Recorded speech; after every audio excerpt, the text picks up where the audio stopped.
Hello, everybody. Thank you for clicking on. Chris will be joining us shortly. It is Friday night. It's Friday night. Friday night, the 5th of April, uh, 2024. 3 days away from the Great American Eclipse. One of our topics for tonight, we're going to be talking about earthquakes too. Um, earthquakes. A few earthquakes happened over the past 24 hours that we're going to be talking about. And when Chris joins us, we're going to talk about Haiti. And then we are also going to be talking about Israel. But first, let me say hello to Crystal Ruiz. Hello from New York. Thank you for joining. And hello to Pat Tolliver. Thank you for clicking on. So, to start things off with the first story we've got here. This is a story I covered a couple of days back. The NASA director warning of unusual behaviors during eclipse, and that solar eclipses have quote-unquote special powers. Speak on this if I can real quick, because scientifically those things are correct, okay? Unusual behaviors. Animals are going to have some unusual behaviors. It could impact certain sensitive people. Okay, so unusual behaviors. Special power. Two things involved with that, all right? First of all, we know that the moon, impacts our tides. Okay, wow, I didn't realize it would take this long for it to come back into focal light on. Anyway, too late. We're live. I'm not going to be up here on the screen much anyway. The moon impacts our tides, and by that I mean the distance the Earth is from the moon and the phase of the moon impact the tides of the oceans. Now, the oceans are 2/3 of the planet. 2/3 of the planet is water. 1/3 of the planet is Earth, and you have to.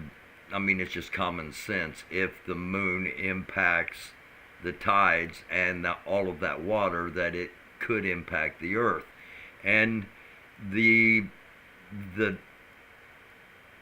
situation you have to have for a total eclipse is you have to have a new moon, a moon that is not a dark moon. It's a black moon. Normally, you don't see a new moon normally, but because of the way everything's lining up, that absolute fullness of that new moon crossing across the sun is what's going to create the shadow that we call the eclipse.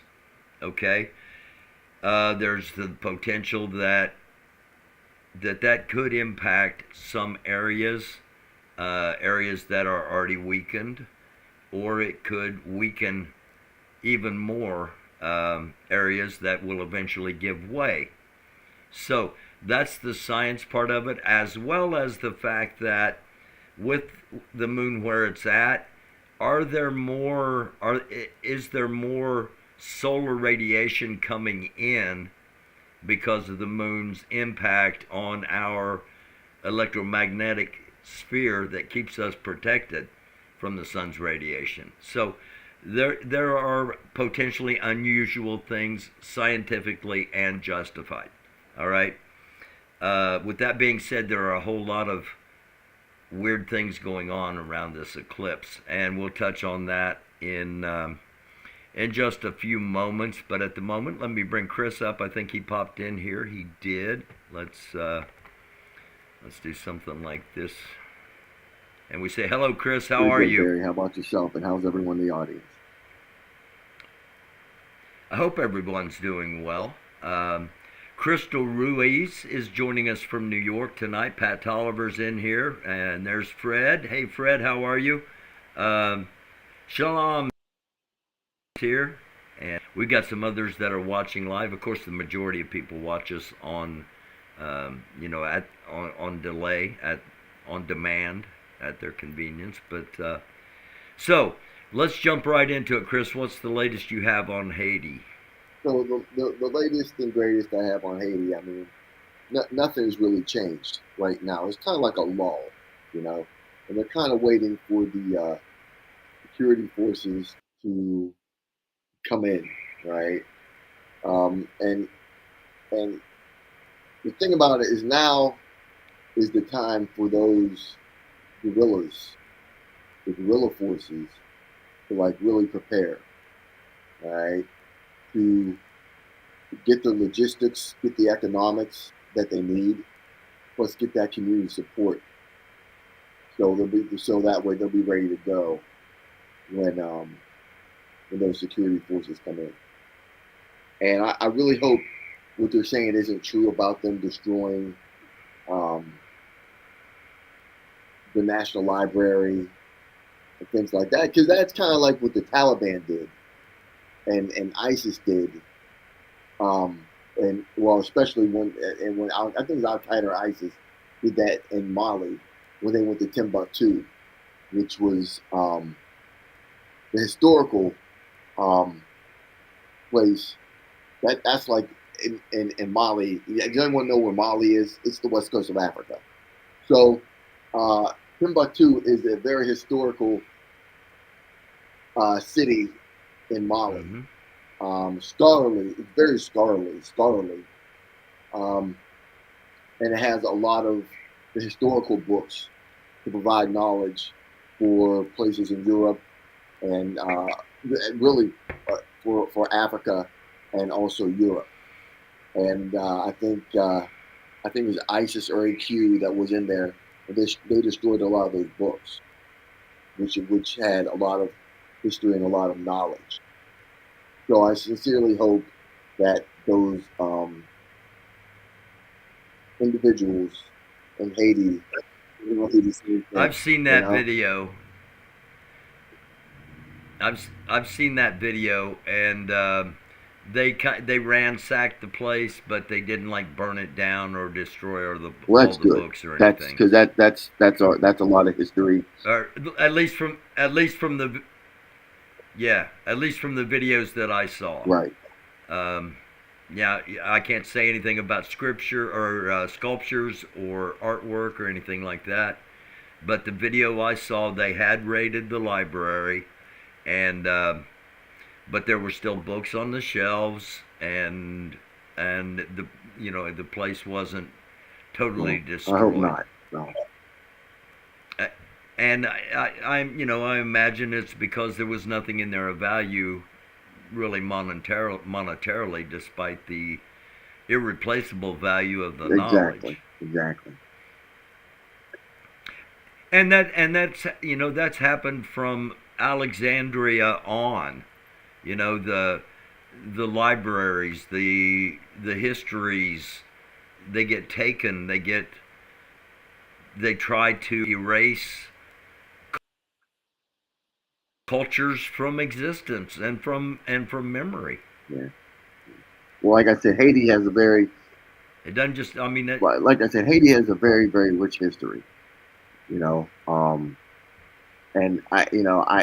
for me being like a big fan of Haiti's history, like I said, I'm not Haitian.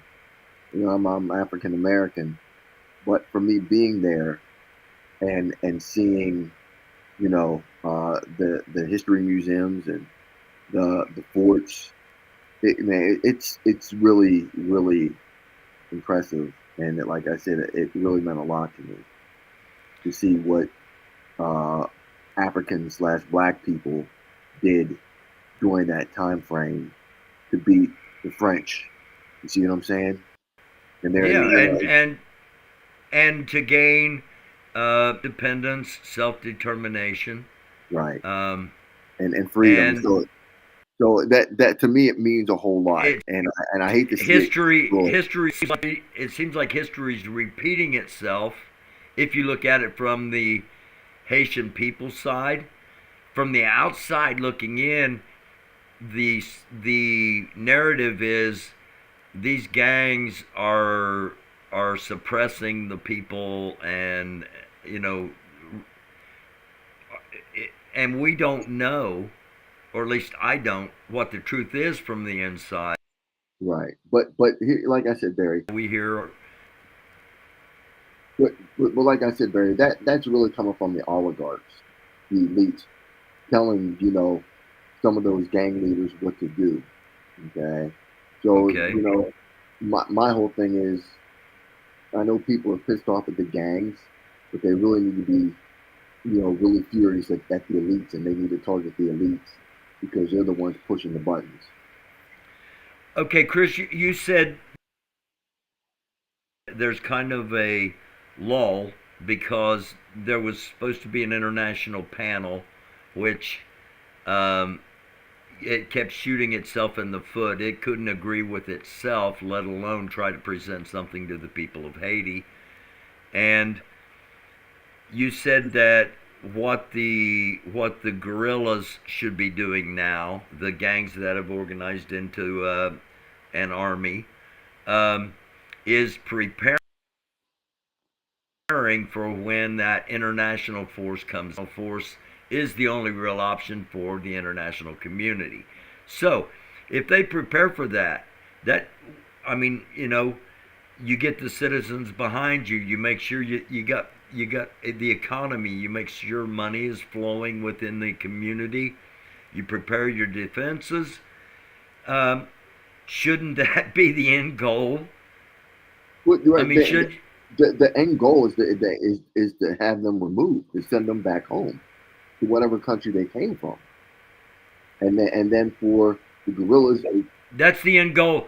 I mean, I mean before I'm not I'm talking once, if the guerrillas can get the economy flowing, goods are coming in, and get water to everybody, and health concerns are, the health concerns are, if they get things stabilized, if the people that are in control now can get things stabilized, why would the international community want to mess with that? Just other than they wouldn't be able to control what Well, was going on. If it was peaceful and they're making it work, why shouldn't we just because be hands because off? because But we're there's not going certain to be. people that the international community doesn't want to see in power. You see, so if those people are like Guy Philippe and, let's say, Jimmy Barbecue Cherizier, if those two are in power, and like, let's say they are making things right, the international community doesn't want them because they're Okay, not controllable. They're not controllable. Okay, so here's the thing. you you Guy bleeped out. Hold on for a second, because you cut out there for a second. I don't think the audience heard. You mentioned Guy Philippe, and you mentioned Jimmy Barbecue Serge. At the moment, the two of them are not working together or cooperating, as far as what I know from the inside. Is that where you're at Well, on so that? from my understanding is that like they're not really aligned. So if they were aligned, Okay. that would be Yeah. like the international community's worst nightmare. Having those two together, you see, because like Guy Philippe had Yeah. already said, And for go ahead. Guy Philippe had already said, hey, let the people decide. Let the people decide who they want. You see, because that's the community talking. You see, Right. because they see what the international community likes to do in our government. They like to work top down. They're appointing presidents, right, without the community support. You see, so it's always going to fail. But furthermore, because they're appointing them, that means that they're actually controlling what they're doing. You see, so if Mm-hmm. if if if the IC is like this, well, we want you to do this. That leader is going to be like, okay, so this way he stays in power. If they want him to keep the Haitian people down, and to keep the country down and not let it grow, he has to go along with that, or else they're going to get him out. You see, so he's got to play ball. But Guy Philippe and Barbecue Yeah. aren't on that agenda. They're not. You see, they're more or less about trying to get things squared away so Haiti can actually grow and develop. That's where they're at. Yeah. Okay, let me pause here for just a second. And for those that are watching that don't know, my name's Barry Welsh. I've got a very diverse background, including broadcasting, politics, um, a number of things. My co-host is Chris. Chris is a counterterrorism expert and military expert, and we share our views on various topics. Um, one of us will have more expertise than the other, depending on the topics. But that's what the program's about. We do it every Friday night, or we try to. We also do it occasionally. Well, we normally do it on Mondays, but the Eclipse is coming this Monday, so we'll probably move to Wednesday if we still have an internet and we still have power, a power grid. But that's a conspiracy that we'll get into in a little bit. Okay, with that all be taken care of. Hit the like, hit the subscribe, hit the notification. Chris, if say, because Philippe has the legislative experience. Even he's a former senator in the Haitian government. He's also been in prison in the United States for drug smuggling. Jimmy Barbecue Sherzay is a former police officer that has organized at least enough of the various gangs, getting those people moving in the right direction to where they have destabilized, if not completely overthrown, the government. The only official government there is because the former prime minister refuses to step down, and he was never elected. Yeah. Now that all the background's laid, if Sherzay and Philippe got together, of us, he's going to be president, I'm going to be prime minister, I'm going to be in charge of the military, he's going to be in charge of the the of us are going to stop, and this is going to be Haiti for Haitians. I would think the logical response of the international community would be, okay, let them do it. Let's see what happens. But we both know, as we've discussed, that they won't let that happen. What would they do? What would the international community do if they stabilized it? All right, so would they take them both out? That's a very good possibility. Listen, Haiti's been destabilized, and this is how I really see it. Right, they're not going to let Haiti ever be great the way it was once back in the late 1800s. Okay, this is just Haiti's punishment for being rebellious and breaking away from slavery. Okay. Take a look at all the islands in the Caribbean.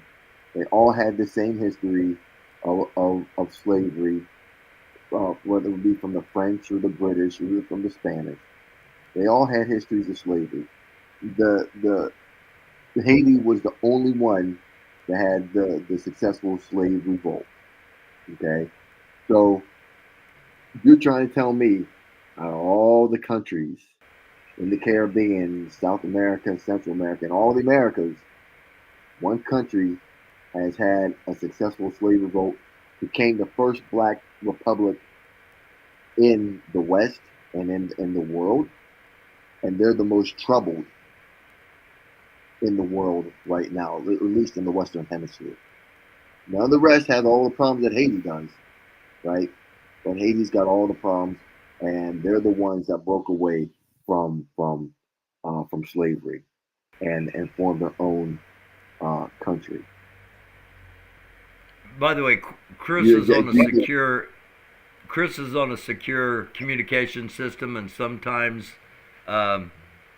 we get little cutoffs, and if that's the case, I'll try to. Chris, we didn't hear all that, so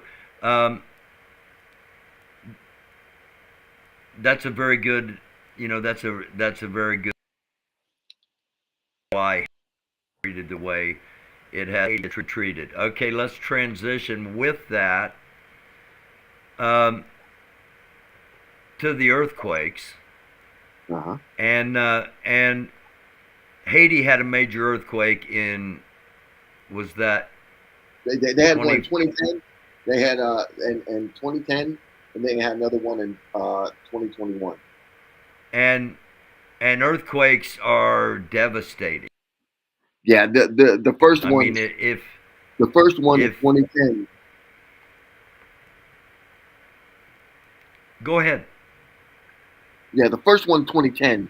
Um, like the last time I was there in Haiti, I think I told the people like when I was in like Lower Port-au-Prince, like you can see where the buildings are still pancake. All right, I mean like they're leveled, and then the street is buckled, and like you can see it still. So they haven't repaired this stuff at all. And I think with with all the money that was supposed to go there, you would think that they will, that they're supposed to build it back up, but Yeah, that's not. It didn't happen. You see, it didn't happen. So I was never. the Dominican Republic as uh, was it as devastated No, as the Haitian part of the the island? Dominican Republic didn't It was get hit. primarily Port. Right. It was kind of like targeted at Port-au-Prince, wasn't it? Right. So yeah, Port-au-Prince really got it. I mean, really got Yeah. it. So I mean, like why is the lower Port-au-Prince? I was like, wow. And then even the presidential palace, it's collapsed on the left hand side. You can, like when I was driving by, I'm like, wow, the presidential palace is collapsed on the left hand side. I mean, it's that earthquake did a lot of damage. And it didn't get No, fit. it didn't. Yeah. Okay. There was an earthquake at about 10:28 this morning um, in New Jersey, and then there were aftershocks, and then there was a second one again about 6 p.m. tonight. Um, and that's second strong earthquake rattles northern New Jersey and New York City. It's a 4. That's not really a strong earthquake, but in areas where they don't have earthquakes, it is something to consider with everything that we've been talking about. Also, an earthquake in California, in Northern California, last night, about the same magnitude, and I think it was Paradise Garden, I think was the name of it. And it's just interesting. These are happening here. It's the West Coast known for earthquakes, and I've been talking on here about where the faults are, and earthquakes start happening. Um, this this is from CBS News, or I probably would not put it on here, Chris, but hypersexual zombie cicadas that are infected with sexually transmitted fungus emerged this year. Any comment? No, I don't. No. What do you think? You think this is for real? It's crazy as it sounds. It probably is true. Yeah, it's 2024. I mean, and if you're a biblical person, and you know that um, the eclipse is going over 7 different areas with Nineveh, and an area with rapture, and an area named Jonah, and you know that Jonah went to Nineveh to tell the citizens to repent, and an eclipse happened that was the sign of Jonah, and they all repented, and Nineveh flourished. Okay, God gave Nineveh 40 days. I said a couple of days. Don't expect anything to happen spiritually, biblically, with the eclipse itself. But if it is a sign, God doesn't give us a sign and then immediately destroys us. He gives us a sign, and heed the sign. And so I said 40 days, because 40 days it rained in the Noah story. Jesus wandered the desert for 40 days. It's part in the Bible. By the way, for those that don't know, so I'm a retired minister. Pastor is my preferred choice. But anyway, um, U.S. forces in the Middle East on high alert, and I didn't finish my train of thought. Cicadas are also known as locusts. Okay, and again,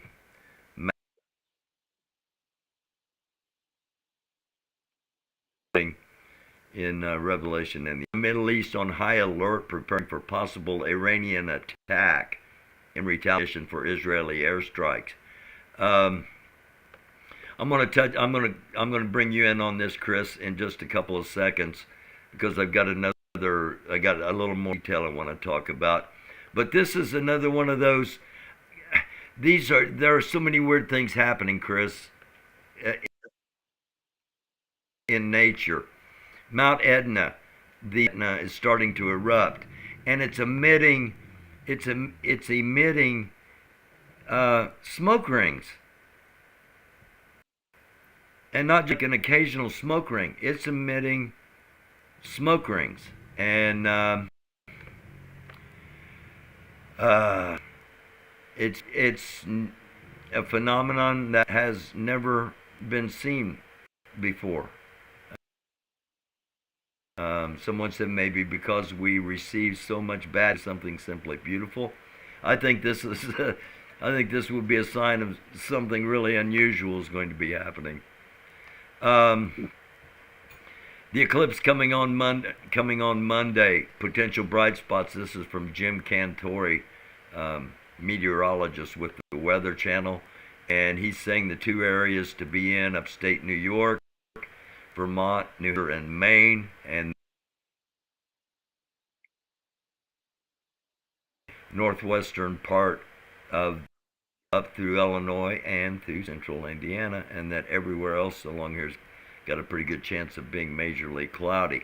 Now, um, Lori Arnold, our friend Lori Arnold, friend of the show, um, love Lori Arnold.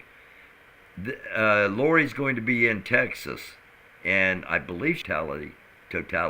I think she's going to uh, Texas, that's in totality, but maybe in cloud cover. So she's going to be on starting at around, I think it's around 1 p.m. Central Time. So that would be like 2 o'clock Eastern. So she'll be on, and the eclipse will be down. It'll travel up. I'll come on shortly before. I don't know yet. I've got to figure out how I'm going to exactly do everything. But clear skies, possibly. And then again, New York up through Maine, and through Nova Scotia, according to Jim Cantori. And again, this is still 3 days out. Um, we've talked about this, Chris. I've never really gotten your opinion on it. direct energy weapons, DEW. Let me ask you. Let me ask you. Is that anything like HARP? Okay. Is that anything like HARP? Yes. Yes. HARP would be a part of this. Only HARP. I think HARP is more for weather control, um, or attempted weather manipulation. Let me put it that way. But I don't know. Um, but it's the same principle, using waves, using frequencies for and and I put this on here because the first thing that came to my mind was that this quake was manipulated. I think at least one of the Haitian earthquakes was manipulated. Um, and I'm not so sure what happened in Taiwan wasn't manipulated. Now, if all of those were, then the one in New York definitely was, to prepare us that, hey, you know, um, they've already told us the eclipse is coming. They said get 2 weeks worth of stuff. We've got a fault running directly along the Mississippi River that is known to erupt in the same year as eclipses, oddly enough. So, could somebody do something to us? Could we do something? Could our government do something to an awful lot of us? That's I'm not here to say that is the case. I'm not here to say that's not the case. I'm just going to say physically held the key that opened opened every single door in the facility. I had complete access to every compartment they manufactured. What are you blowing the whistle on? That there are technologies at the South Pole Station that people can't even consider that exist on this planet. Directed energy weapon systems is something that people need to get in their vocabulary fast. Is not simply a passive listening device as presented for the science that they're claiming it to do. It also has the capacity to transmit. There are embedded in the ice what are called digital optical modules, DOMs. They're about the size of a basketball. The array embedded in the ice is 1 kilometer by 1 kilometer by 1 kilometer. It is the world's largest telescope, and now because we have proven that it can transmit, it's the world's largest directed energy weapons system. It is responsible for the earthquakes in Christchurch, New Zealand, physically. Okay, that was the test. It accidentally caused the first massive earthquake in Christchurch, New Zealand, and then destabilized the area so much that they had another earthquake shortly after that. Could that have been done to Iran and Turkey and all these places? Are we doing that? Is the earth itself pulling apart? The technology is there, all right? Let's just put it that way. And I want to show you something else coming up here. And actually, let me jump right to that, and then we'll come back to Iran and Israel, and thus the United States. How can you have an earthquake in such unusual places? There are weaknesses in the Earth's crust at many where the crust tries to break. That up because I said the pull of the moon as it comes in the phase that it will be in during the eclipse could trigger areas that are weakened. That's why places like the East Coast and the New Madrid seismic zone are. New Madrid, which I've talked about in the past couple of episodes, is right here in the middle of the heartland, going up the Mississippi River from Indiana down to the tip of Louisiana. And there was a massive earth there. I think it was 1811, and such a massive, it was like an 8-point earthquake. It was felt up in Boston. Church bells were ringing in Boston because of the shaking. the Mississippi River ran back, rerouted because of this. So there's a lot of concern, and I've showed some maps that people have projected the country dividing basically along that line because of the weakness in the Earth's crust in this area, and a massive earthquake might just do that.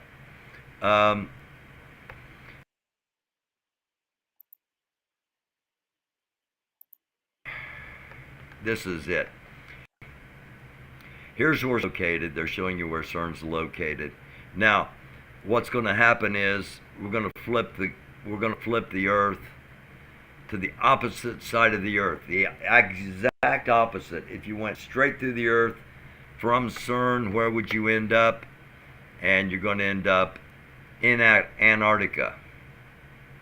Now we're going to see some Antarctica that you can see with Google. I don't know why they, I'm assuming this is going to disappear soon, but you're seeing some massive energy wave transmitters. I hope you're seeing them anyway. And again, that is directly under CERN. So I think there is the potential for some nefarious things to be happening, and possibly disguised or propelled because of this upcoming eclipse. John Kerry's daughter Vanessa celebrated her promotion to the World Economic Forum Board of Agenda contributors by urging the elitist organization to transform itself into a world government and seize total control of humanity. People want it or not. John Kerry's daughter says billions of humans must die for the New World Order. We've been talking about that, the allegations of that. I'm going to end with a feel-good thing here, so let's get back up. Kind of a feel-good. Let's get back up here. The U.S. will not interfere if Iran. We came out, our State Department came out, and I reported on this in one of the, either yesterday or day before, or both. The State Department sent a message to Iran saying, don't hit our bases. When we know you're going to hit Israel, Iran. We know you're going to hit Israel. Don't hit our bases.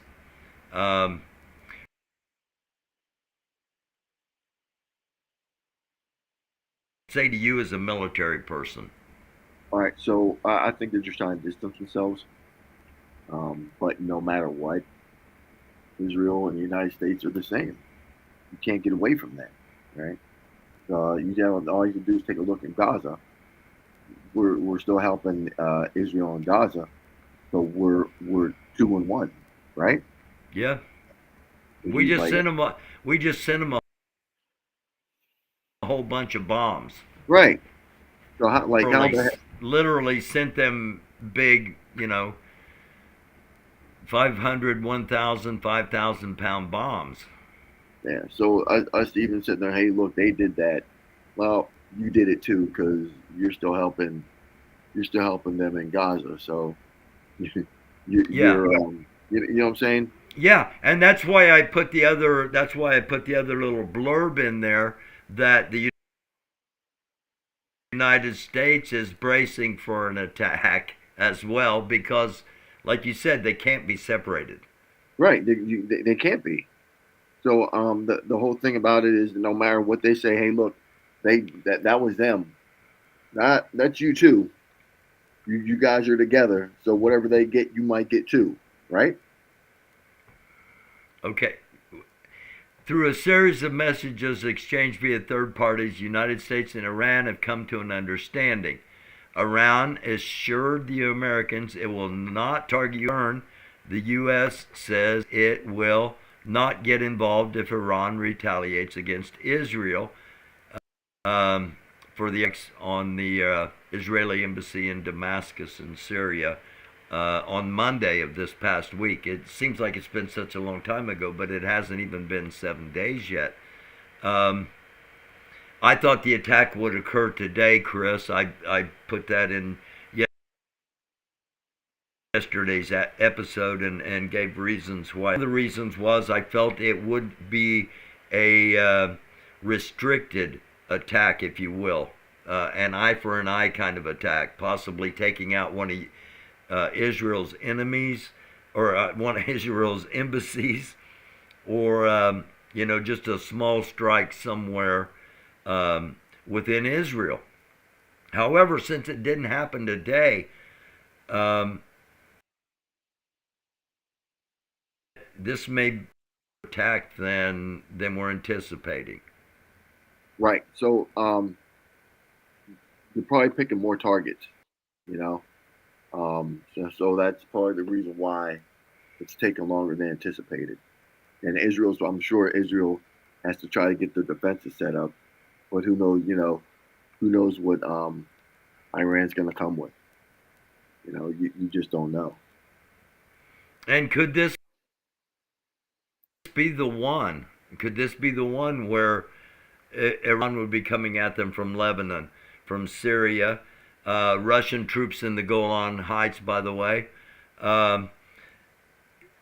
Iran coming at them from Lebanon, from Syria, from even Jordan, from Yemen with the Houthis, from Iraq, from Iran itself, and then Egypt joining in from the other side? Could they be delaying? That's a possibility, but I think that might be a little bit later on. I think Iran's going to do a direct strike on Israel and leave everyone else out of it. But what you're talking about might happen a little bit later on with everyone ganging up on Israel. And that's going to happen later on. All right. Now, second question. Iran has assured the Americans it will not target U.S. facilities. We've said we won't get involved.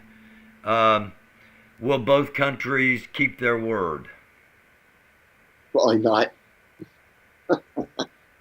Probably not.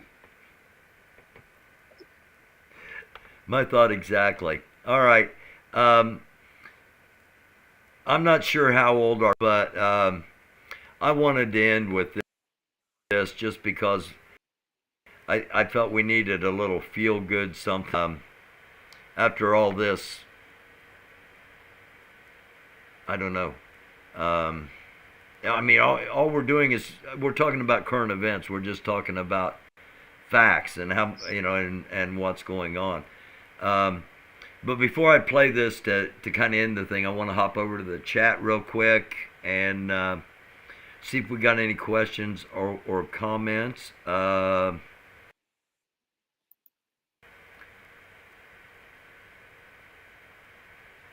YouTuber Hobo Shoestring was found deceased today. Another +1 adventurer. I am sorry to hear that. I've actually I didn't follow him, but I've actually seen him in a couple of videos. People talking, interviewing him, and that. Okay. Pink hand waving from not going away. Once the link dropped, we will do that. Hang on just a second. We'll see what. There we go. We'll see what she has to say. Oh, okay. Dropping the link for True. All right. And again, thank you all for being here. He wanted out last Friday, and we weren't able to get him back up here, and we'll see if we can complete that tonight, if we can get him up here. I don't know, maybe that was a while ago and he's not here anymore. There he is. All right. We'll bring him up here before I play the little end thing.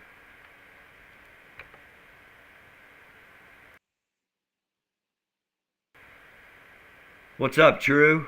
Hey, shalom, Barry. Shalom, Chris. How y'all doing tonight? Hey, shalom, brother. How are you? All right, Great. my man. How you doing, brother? What's up? Yeah, Hanging just in kind there. of picking up. Oh yeah, my day's been well. My day's been well. If you remember Spite, of course. Yes, I do. Um, just about an hour or two ago, big boy Kaiser was born. This is his second son, so wonderful day today. You He you had a, you you froze up there for a second. Spite had his second son today. Is that what you said? yes, that's number 4. 2 boys, 2 girls today. Well, congratulations to Spike. Yeah. For those that don't know, um, he was he was he was put in jail trying to get to or in Daytona Beach, if I remember right, because of he wanted to get down there to help Othel Wallace. And well, we got you on here. It's othel.org. Yes, sir. Is Yes, that correct? sir. Othel.org, OTHAL.org. Want to want And does the website have his story on it? yes, and also Y2 Kenyon, Y2 Kenyon, KENYON, and if you just simply put in his name, Othel Wallace, OTHALWALLACE. It's been pretty publicized. I mean, yeah. So but Yeah. I know you were. Oh, go ahead. I'm just gonna say so. Shout out, congratulations to Spite, and Oh. bless the latest arrival. All right, so go ahead. Oh yeah. No, I there was a power surge out here before it ended on us last time. That's why I cut off on us. So Okay. I just kind of want to pick up where we left off, and in a little form and fashion, I kind of want to rub it into what you guys were first talking about in Haiti. But with your background in the church, Barry, and you're coming up in the church, do you recognize the people of today with the people of the Bible, even though they're called different names? You know, that's a great question. I've never been asked that. I guess And I don't really. a better way of asking it is, do you believe the people of the biblical days are still in existence? You mean like is their lineage still in existence, or are those actual people still Are in those existence? nations? You mean Are those nations and cultures of people that made it through the Bible, and that prophecy was spoke on those nations? Are they still alive today?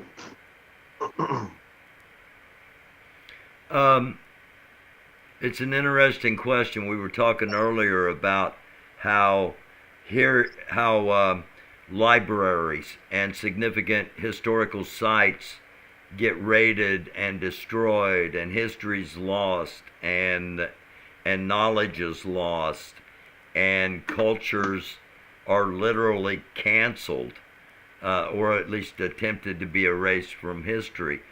With that being said, I think the lineages are still on Earth. I think those the descendants of those people are Yes, still on Earth. absolutely. And there is archaeology. Even hold on a second, Yep. Chris, jump in here. So, as far as descendants go, um, that lineage is always gonna carry on. That lineage doesn't get cut off, no matter what people say. You know, um, if you're talking about the Israel, hey, true, you trying to talk about the Israelites? No, no, not the scriptures speak on every nation. And that's one thing I love about the scriptures is yes, I firmly believe it's written specifically to the Israelites, but it speaks on every nation. Right. So the lineage from all nations, since Yah has it's already spoken. If you go back to Noah and his sons, that's where it starts. You see what I'm saying?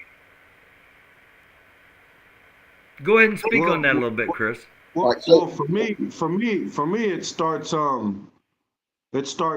and one reason I brought this up is because with me being an Israelite and Otha Wallace being a Levite, and he can explain why him being a so-called Haitian, through archaeology, history, and science, and especially the prophecies of the Bible, Genesis chapter 49, verses 5 through 7, I believe.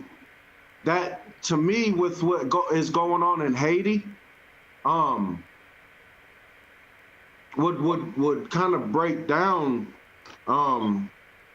not before Noah, actual blessing to the tribe of Levi, which if you actually read it, it's not much of a blessing. It's exactly what's going on in the land of Haiti right now. And that's in Genesis. But another reason I did want to, and ask both of y'all, but especially you, Barry, just knowing that you came up in the church, not only am I speaking on Israelites, Chris, but I guess two main questions pop up in my head. Not only do the nations of the Bible, all the nations of the Bible exist today. Another example, Revelations, talking about Gog and Magog, and who they are according to archaeology, history, and science. You cut out there for a second. You cut out there, True.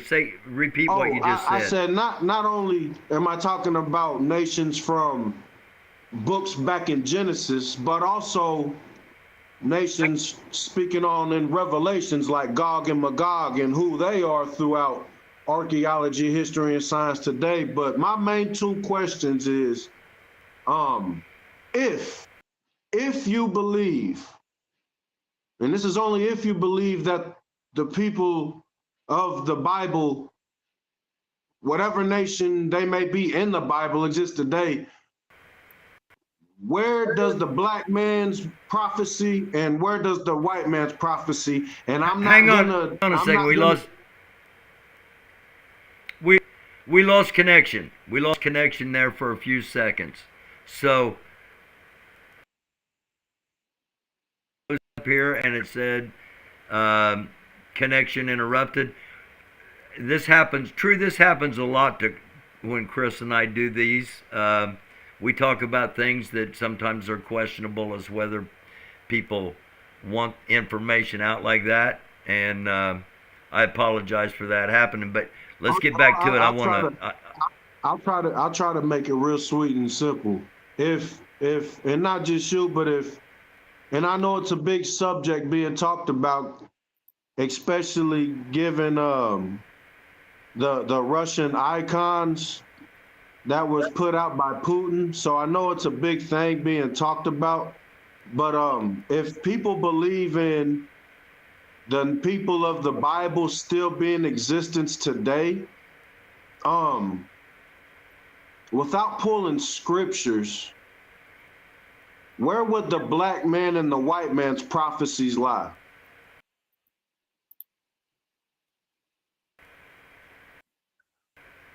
Chris? And from your background, or either one of y'all, but I really wanted to ask you, Barry, just knowing that you really came up in the church.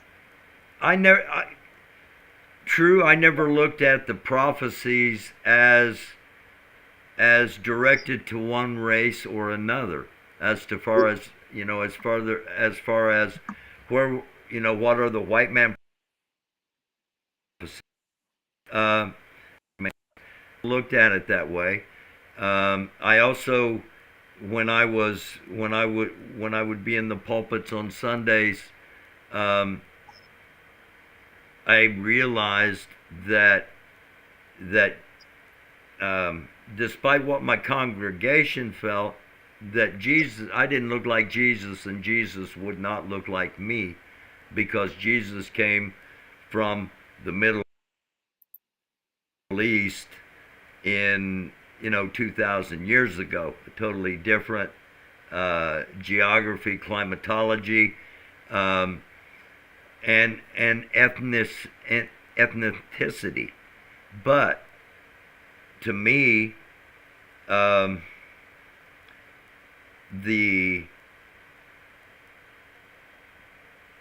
words of Peter made Jesus and God open to all people that wanted that peace in their heart that Jesus can give, and that redemption for their life that God can bring.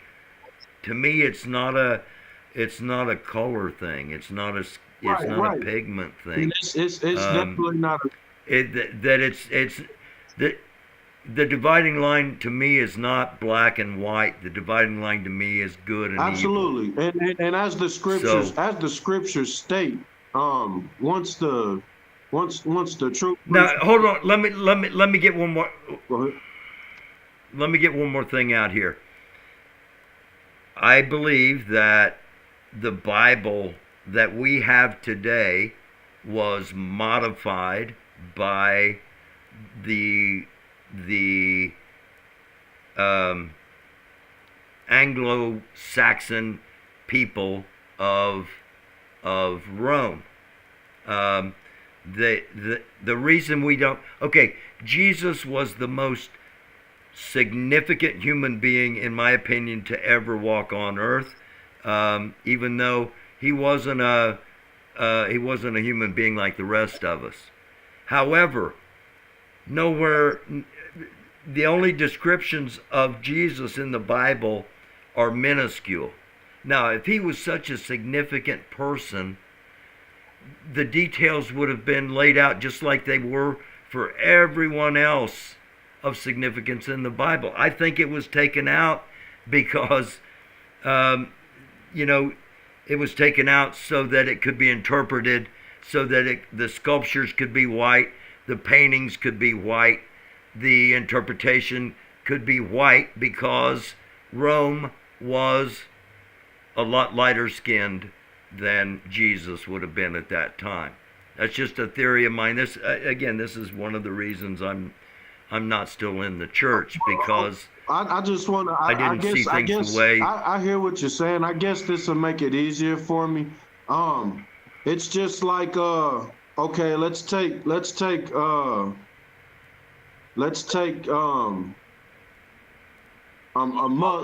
Islam for example. They say that they're from Ishmael. They understand, that line of Ishmael. So just using that as an example, I don't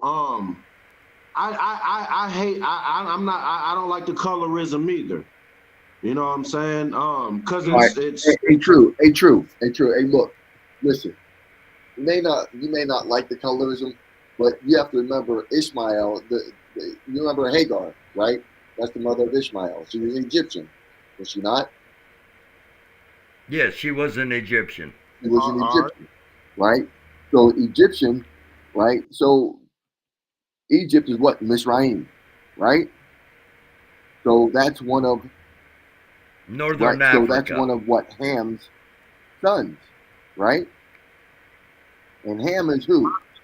I get the whole breakdown. I mean, even when the Israelites were in Egypt, Moses got us confused because we look so much alike. My point is recognizing who those nations are, so we can recognize the prophecies to be that are going to be fulfilled. You know what I'm saying? And let's just move forward to Revelations, chapter 3, verses 9.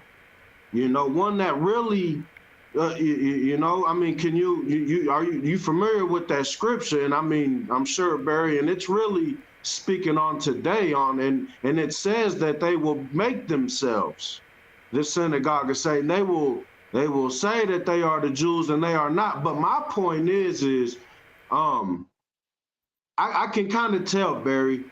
I was just waiting for you to say it, but the church really wasn't taught, and unless you can tell me wrong right now, the church isn't really taught to say or to show or to prove through archaeology, history, and science who these nations are and who they are today. No, the church. Okay, I can't speak for all churches. I can't speak Right. I can't speak for all denominations. In my experience,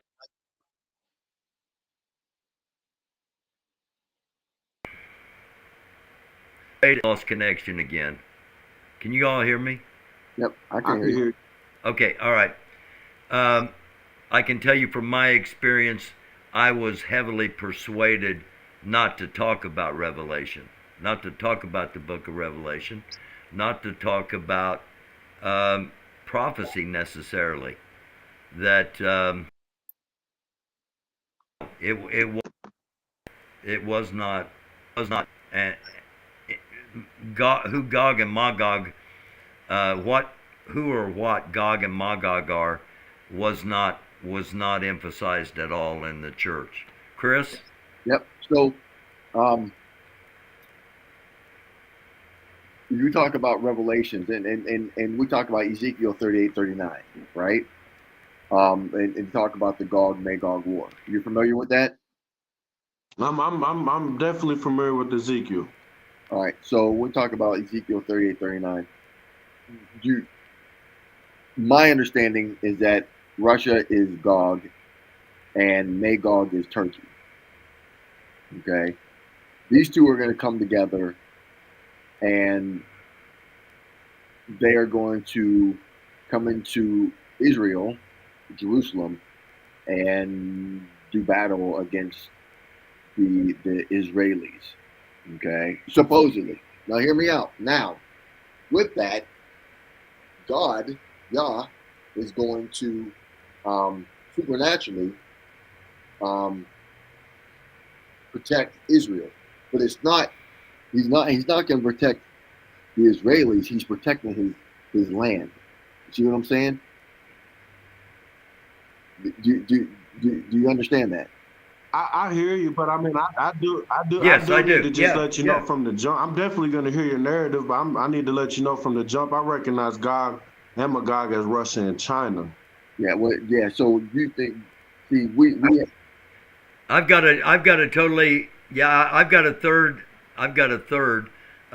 Gog is Russia, and Magog is the leader of Russia. Magog is a person, not a country. How, according to Ezekiel, but when you get to Revelation, it makes it sound like they're two countries. So in the Revelation part, when you're talking about Gog and Magog, you got to go back to Ammon. You got to go back to their lineage. You know what I'm saying? The Ammonites, the Moabites. You got to look at Moab. You know. So, but anyway, I want to hear your narrative, Chris. All right. So when we talk go. about Gog Magog and the battle that's getting ready to occur, you're going to see it's going to be Turkey and Russia. And if you follow what's going on in current events today, you talked about Russia being on the border, on the Syrian border between there and Israel in the Golan Heights. Yeah, I got a report on that a couple of days ago that Russian troops are in the Golan Heights on the Syrian side of the Israeli border. So, right. And so China, we are on the doorstep of that prophecy.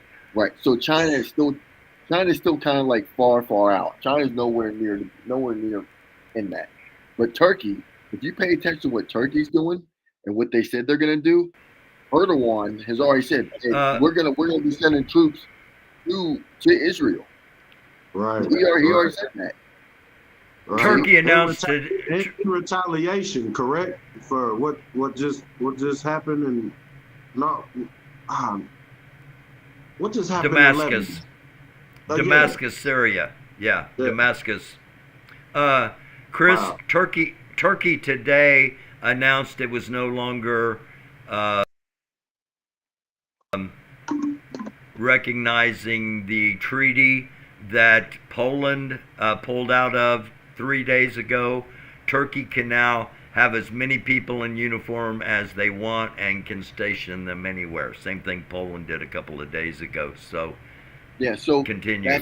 That's where like I'm kind of going with this. I'm really following what's going on with Russia, and I'm following what's going on with Turkey, and of course China. Right now, China's kind of really focused on Taiwan.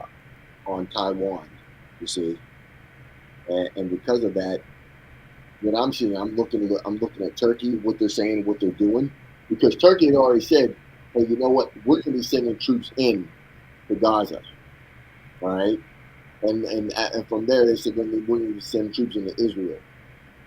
And now you have Russia pushing on the border of the Golan Heights, which is like it's really on the border of Syria and Israel, and they're right there.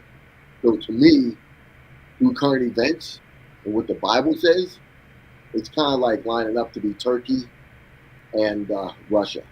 That's the way I'm taking it. Okay. All right. True, any last words? No, Otho.org, and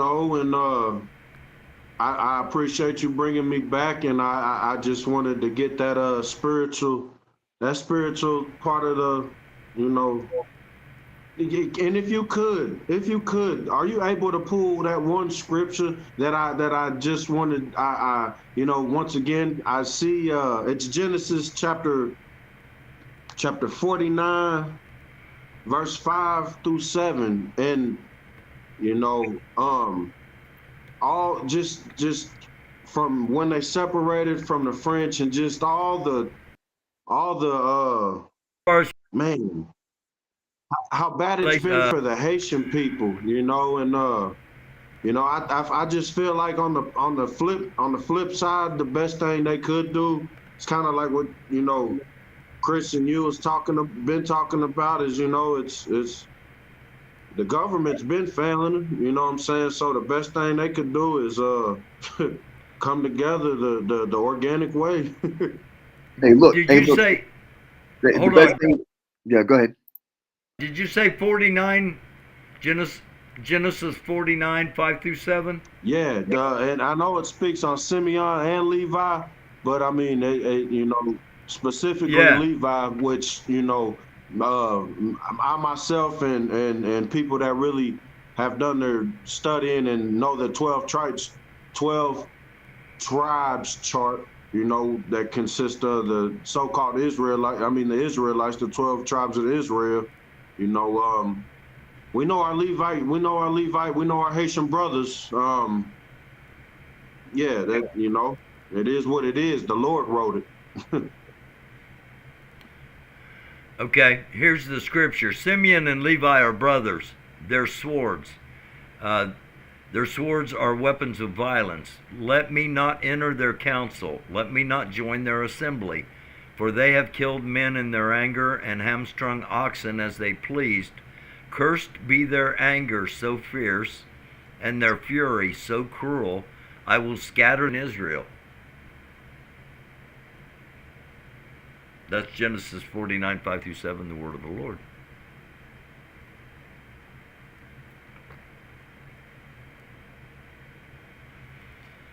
So, let's end with this.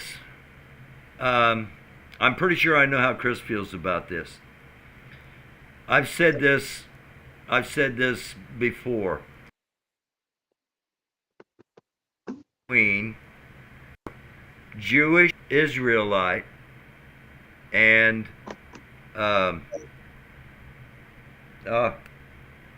Um, oh, help me out, Chris. What's up between Israelite and Israeli? Between Jewish, Israelite, and um, Jewish, Israelite, Israeli, and Zionist. Yeah. Zionist. That's what I was trying to think of. Yeah. Between Zionist, Israelites, and Jewish people. Some Jewish people really hate what's going on in Palestine. All right? Some Israeli people really hate what's going on in Palestine. Most Zionists are behind what's going on in Palestine. Do I have that correct from the two of you? Yeah, well, I mean, um, a lot of to be a Zionist and being Jewish are entirely two different things. You know, um,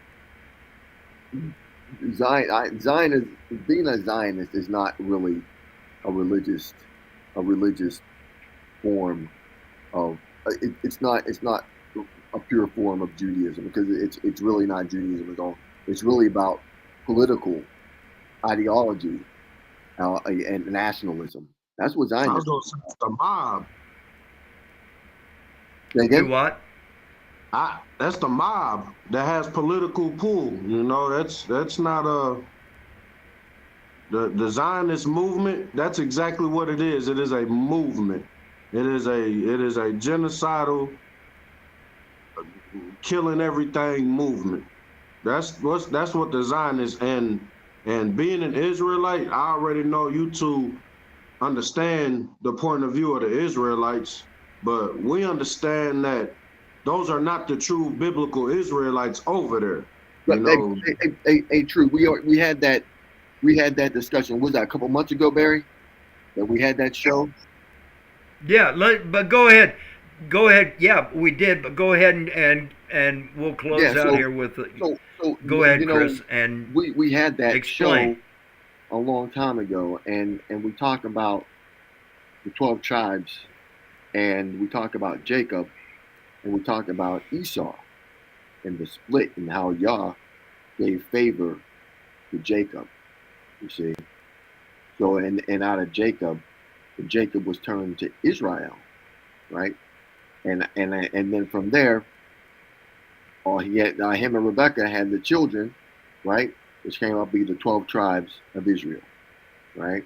Now, many people believe that the African Americans are from the tribe of Judah. Okay, that's the belief. Right. You cut up. You froze up there, Chris. Yeah. Okay. You said many people believe the African Americans are. Go ahead. They are direct absolutely, descendants especially to the prophecies of the so-called African American. Right. So I mean, since we all were part of the transatlantic slave trade, okay, and we all were scattered all over, should we say, the new Americas, right? It's hard for me to sit there and say, all right, you're from the tribe of Levi, you're from the tribe of, you're from the tribe of Judah, you're from the tribe of Dan, you're from the tribe of Asher or Gad. You know what I'm saying? It's really hard. It's really hard to even sit there and say that. You see, but we do know that we're Israelites. Okay, so that's really big in Jamaica. Okay, because they believe, I think they say they're from the tribe of Benjamin. That's where they say they're from. Our Jamaican brothers? Yeah. A lot of them believe that. Some of them say they're from the tribe of Judah, but a lot of them say they're from the tribe of Benjamin, right? Right. So no one really knows. But the bottom line is, the belief is that, we are the descendants of the Israelites. That's the belief. And one thing I wanted to ask one of you two, Chris, you might know this answer to this better, but you might know Barry too. What percentage of Americans occupy or are Israeli citizens? Say that again? What percentage of What percentage of Americans are also American citizens? what I'd say percentage of the population came from America? I'd say it'd be pretty high.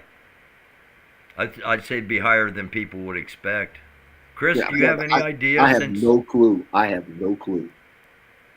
Okay. I'll tell you what, True. I will explore that. I'll get down that rabbit hole and see what I can find out. And the next time I'm on, I'll put it on the show. Well, and the reason Thank you for being here, man. Hey, I appreciate you having me. And the only reason I ask, and we can get into this later, is with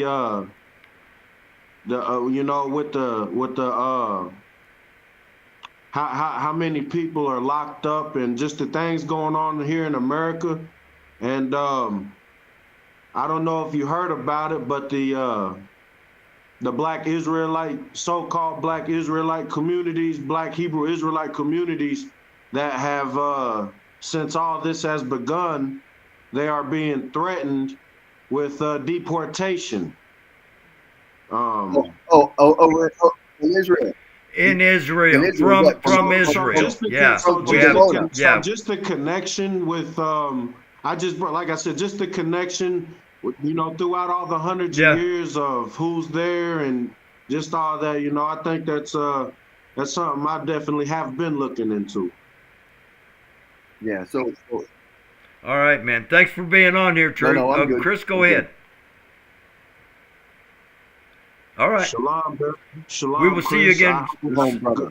Shalom, brother. Oh, and I'm. Oh crap! I just cut him off. Chris, thanks for being on here, man. As always. I love that. I love this kind of conversation. Sure. I'm hoping people got something from it, and we'll talk with you soon. All right. I'll let you know what's going on as far as Monday and the eclipse and all that. All right, Barry. Have a good night. All right. Peace. I'm going to end it, y'all, with. Hang on here. There we go. I'm going to end it with a little something. I don't know how old you all are, when you grew up, but this was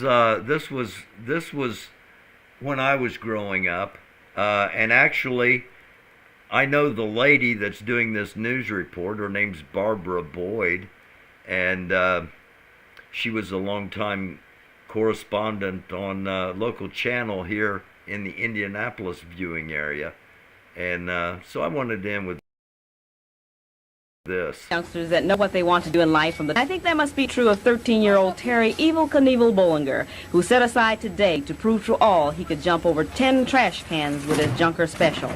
Terry has worked and planned 3 years to reach the 10 trash can moment very intently the past 6 months. Last week, he jumped 8 cans. His crew, 3 buddies and his brother, worked until 6 this morning getting his bike in shape. The bike? Oh, nothing too special. Made from the parts of several other bikes with special balloon tires, I'm told, in the event of a nosedive. There was a small dedicated few on hand for the great moment: Mom, Grandma, and neighborhood friends. Terry, now wearing his orange jumpsuit loaned to him by his mom, sat psyching himself up while the crew worked diligently setting up the jump. Mom on the sidelines, camera in hand. And of course, the media, waiting for this moment of drama on the southeast side of Indianapolis to take place.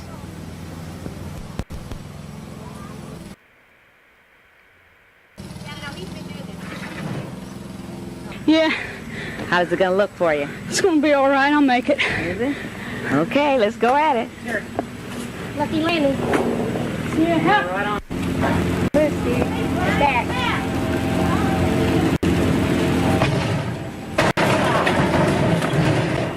Let's catch this great moment again in slow motion.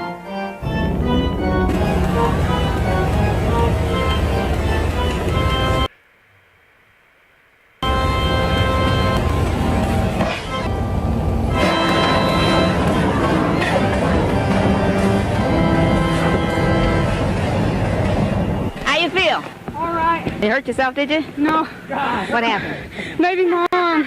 What happened? Couldn't get going fast enough. Too big of bearings. When are you going to try it again? Next Monday. Next Monday. Okay, we'll look for you there. All right, thanks. That was young Terry. He made a valiant effort. Be back next Monday. Barbara Boyd for the news, Channel 6.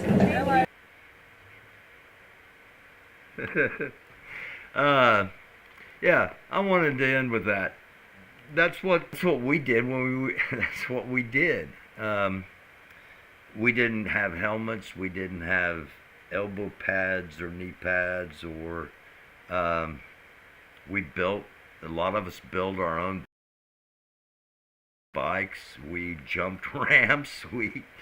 And maybe I'll have some people in the future that'll verify us. But yeah, that's what it was like, kids, back before computers. We used to go out and make up stuff to do. Did people get hurt? Yeah, of course people got hurt. Yeah, a lot of times. But there we go. All right. Peace, love, and sunshine. Peace, love, and unity. Lori Arnold. Echo for being here. Thank you for watching. Greatly appreciated. Again, Lori is going to be on probably Sunday. Look for her live, possibly from a pre-eclipse event. Then Lori's probably going to be broadcasting live, tentatively, as far as we know. She's going to be broadcasting live Monday in Texas, which will be about an hour before the earthquake, the Freudian slip, before the eclipse is up here where I'm at, and then the eclipse will carry on up through Ohio, Pennsylvania, Vermont, New Hampshire, Maine, and Nova Scotia, and out into the northern Atlantic before disappearing. So she'll be on around 1 o'clock on Sunday, or on Monday, but look for her possibly on Sunday too. As for when I'm going to be on Monday, I'm under totality too. I'm in the area of totality. I'm going to try to be doing a few different things. I'll be back on before then for sure, but I'm not sure when. So if you're not subscribed, please subscribe. If you are subscribed, thank you very much.